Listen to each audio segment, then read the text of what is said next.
श्री कृष्ण के द्वारा सुदामा जी का स्वागत।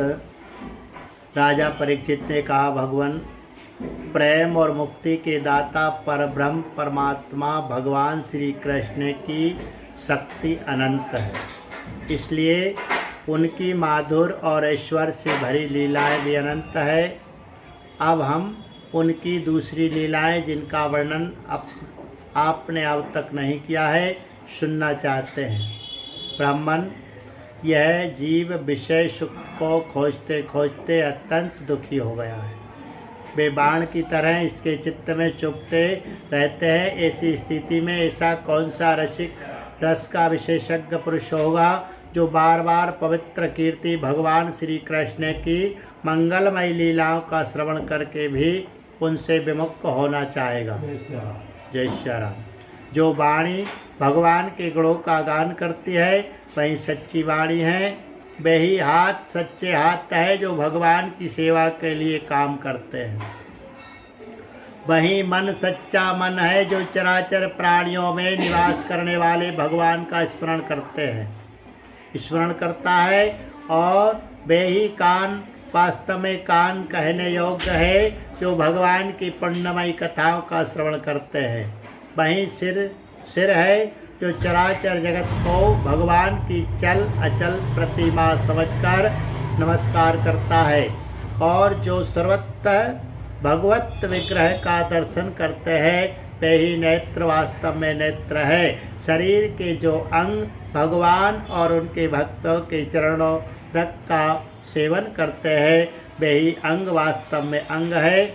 सच पूछिए तो उन्हीं का होना सफल है।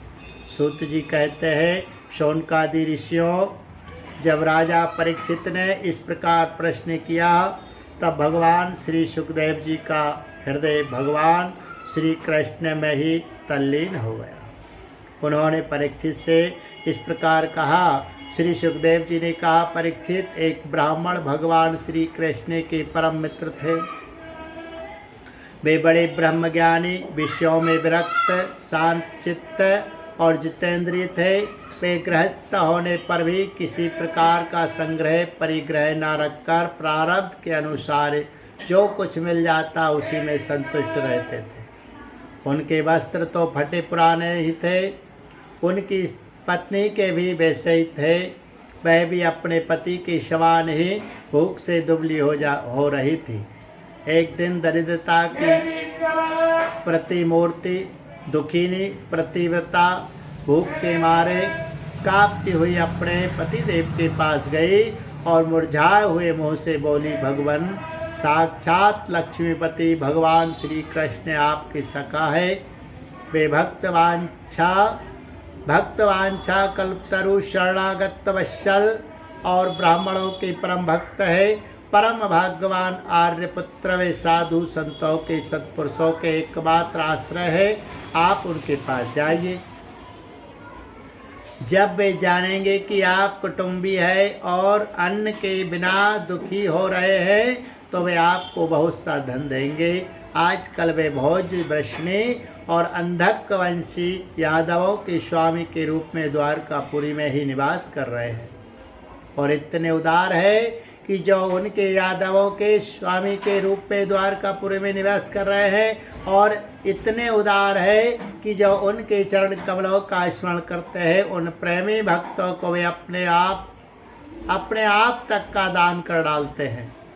ऐसी स्थिति में जगत गुरु भगवान श्री कृष्ण अपने भक्तों को यदि धन और विषय सुख जो अत्यंत वांछनीय नहीं है दे दे तो इसमें आश्चर्य की कौन सी बात है।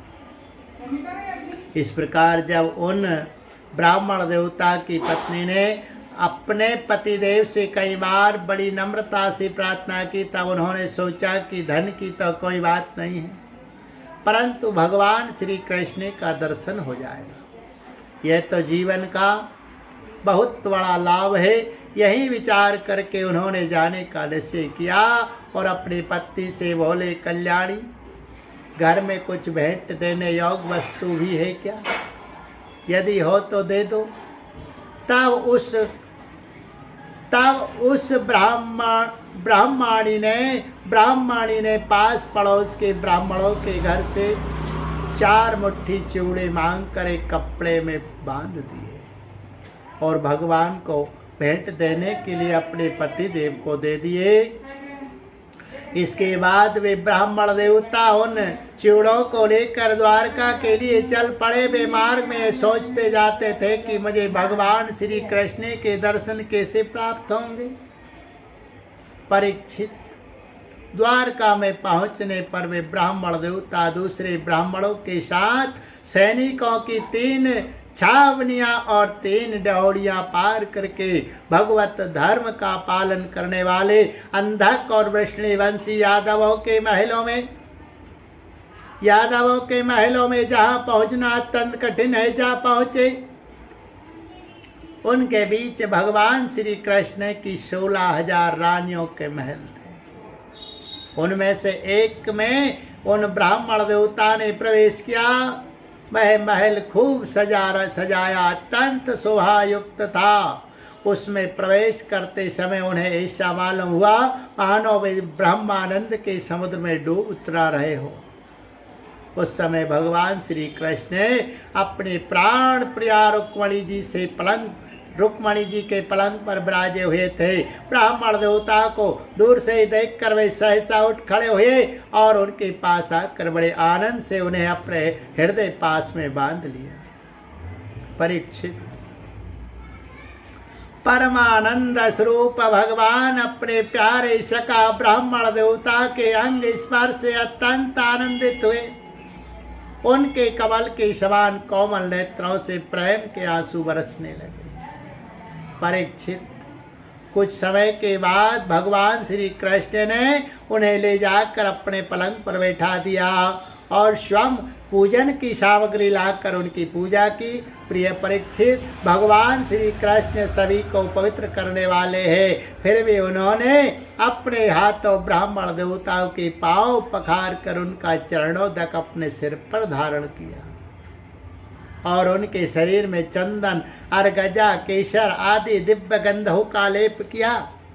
फिर उन्होंने बड़े आनंद से सुगंधित धूप और दीपावली से अपने मित्र की आरती उतारी। इस प्रकार पूजा करके पान एवं गाय देकर मधुर वचनों से भले पधारे ऐसा कहकर उनका स्वागत किया। ब्राह्मण देवता फटे पुराने वस्त्र पहने हुए थे। शरीर अत्यंत मलिन और दुर्बल था। देह की सारी नसें दिखाई पड़ती थी। स्वयं भगवती रुक्मणी जी चंबर डलाकर उनकी सेवा करने लगी। अंतःपुर की स्त्रियां यह देखकर अत्यंत विस्मित हो गई कि पवित्र कीर्ति भगवान श्री कृष्ण अतिशय प्रेम से इस मेले कुचेले अद्भुत ब्राह्मणों की पूजा कर रहे हैं। वे आपस में कहने लगी, इस नंग धड़ंग निर्धन निर्दयी और निकृष्ट भिख मंगे ने ऐसा कौन सा पुण्य किया है जिससे त्रिलोकी में सबसे बड़े श्रीनिवास श्री कृष्ण स्वयं इसका आदर सत्कार कर रहे हैं।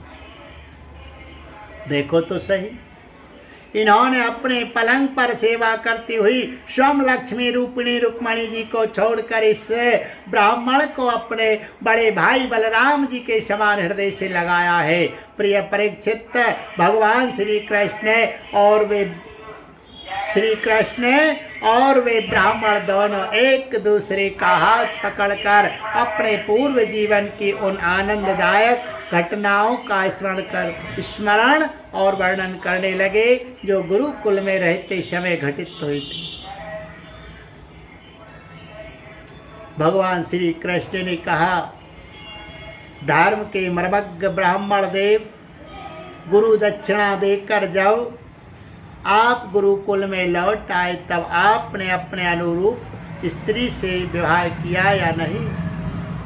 मैं जानता हूँ कि आपका चित्त गृहस्थी में रहने पर भी प्रायः विषय भोगों में आसक्त नहीं है। विद्वान, यह भी मुझे मालूम है कि धन आदि में भी आपकी कोई प्रीति नहीं है। जगत में बिरले ही लोग ऐसे होते हैं जो भगवान की माया से निर्वृत्त विषय संबंधी वासनाओं का त्याग कर देते हैं। और चित्त में विषयों की तनिक भी वासना न रहने पर भी मेरे समान केवल लोक शिक्षा के लिए कर्म करते रहते हैं। ब्राह्मण शिरोमणि, क्या आपको उस समय की याद है जब हम दोनों एक साथ गुरुकुल में निवास करते थे?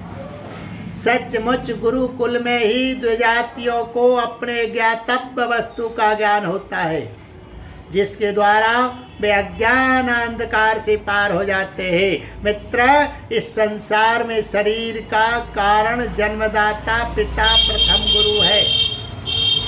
इसके बाद उपनयन संस्कार करके सत्कर्मों की शिक्षा देने वाला दूसरा गुरु है।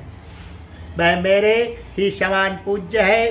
तदनंतर ज्ञानोपदेश करके परमात्मा को प्राप्त कराने वाला गुरु तो मेरा स्वरूप ही है।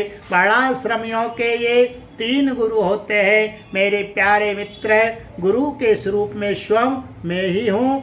इस जगत में वर्णाश्रमियों में जो लोग अपने गुरुदेव के उपदेशानुसार अनायास ही भवसागर पार कर लेते हैं, वे अपने स्वार्थ और परमार्थ के सच्चे जानकार हैं।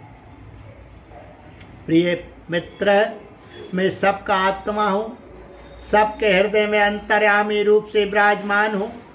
मैं गृहस्थ के धर्म, पंच महायज्ञ आदि से ब्रह्मचारी के धर्म, उपनयन, वेदाध्ययन आदि से वानप्रस्थी के धर्म, तपस्या से और सब और से उपरत हो जाना, इस सन्यासी के धर्म से भी इतना संतुष्ट नहीं होता जितना गुरुदेव की सेवा शुश्रूषा से संतुष्ट होता है। ब्राह्मण, जिस समय हम लोग गुरुकुल में निवास कर रहे थे, उस समय की वह बात आपको याद है क्या, जब हम दोनों को एक दिन हमारी गुरु पत्नी ने ईंधन लाने के लिए जंगल में भेजा था? उस समय हम लोग एक घोर जंगल में गए हुए थे और बिना ऋतु के ही बड़ी भयंकर आंधी पानी आ गया था। आकाश में बिजली कड़कने लगी थी। तब तक सूर्यास्त हो गया। चारों ओर अंधेरा ही अंधेरा फैल गया। धरती पर इस प्रकार पानी ही पानी हो गया कि कहीं कहाँ गड्ढा है, कहाँ किनारा, इसका पता ही ना चलता था। वे वर्षा क्या थी? एक छोटा मोटा प्रलय ही था। आंधी के झटकों और वर्षा की बौछारों से हम लोगों को बड़ी पीड़ा हुई। दिशा का ज्ञान न रहा। हम लोग अत्यंत आतुर हो गए और एक दूसरे का हाथ पकड़कर जंगल में इधर उधर भटकते रहे। जब हमारे गुरुदेव सांदीपनि मुनि को इस बात का पता चला, तब वे सूर्योदय होने पर अपने शिष्य हम लोगों को ढूंढते हुए जंगल में पहुंचे और उन्होंने देखा कि हम अत्यंत आतुर हो रहे हैं। वे कहने लगे, आश्चर्य है पुत्रों, तुम लोगों ने हमारे लिए अत्यंत कष्ट उठाया। सभी प्राणियों को अपना शरीर सबसे अधिक प्रिय होता है, परंतु तुम दोनों उसकी भी परवाह न करके हमारी सेवा में ही संलग्न रहे। गुरु के ऋण से मुक्त होने के लिए सत्य शिष्यों का इतना ही कर्तव्य है कि वे विशुद्ध भाव से अपना सब कुछ और शरीर भी गुरुदेव की सेवा में समर्पित कर दे। द्विज शिरोमणियों, मैं तुम लोगों से अत्यंत प्रसन्न हूँ। तुम्हारे सारे मनोरथ, सारी अभिलाषाएं पूर्ण हो और तुम लोगों ने हमसे जो वेदाध्ययन किया है वह तुम्हें सर्वदा कंठस्थ रहे तथा इस लोक एवं परलोक में कहीं भी निष्फल ना हो। प्रिय मित्र, जिस समय हम लोग गुरुकुल में निवास कर रहे थे, हमारे जीवन में ऐसी अनेकों घटनाएं घटित हुई थी। इसमें संदेह नहीं कि गुरुदेव की कृपा से ही मनुष्य शांति का अधिकारी होता और पूर्णता को प्राप्त करता है। ब्राह्मण देवता ने कहा, देवताओं के आराध्य देव जगत गुरु श्री कृष्ण, भला अब हमें क्या करना बाकी है, क्योंकि आपके साथ जो सत्य संकल्प परमात्मा है, हमें गुरुकुल में रहने का सौभाग्य प्राप्त हुआ था। प्रभु, छंदोमय वेद धर्म अर्थ काम मोक्ष चतुर्विध पुरुषार्थ के मूल स्रोत है और वे है आपके शरीर। वहीं आप वेदाध्ययन के लिए गुरुकुल में निवास करें, ये मनुष्य लीला का अभिनय नहीं तो और क्या है। बोलिए गोविंद गोपाल कृष्ण भगवान की जय। पुराण पुरुष पुरुषोत्तम भगवान की जय। सत्य सनातन वैदिक धर्म की जय। जय जय श्री राधे, जय जय श्री राधे।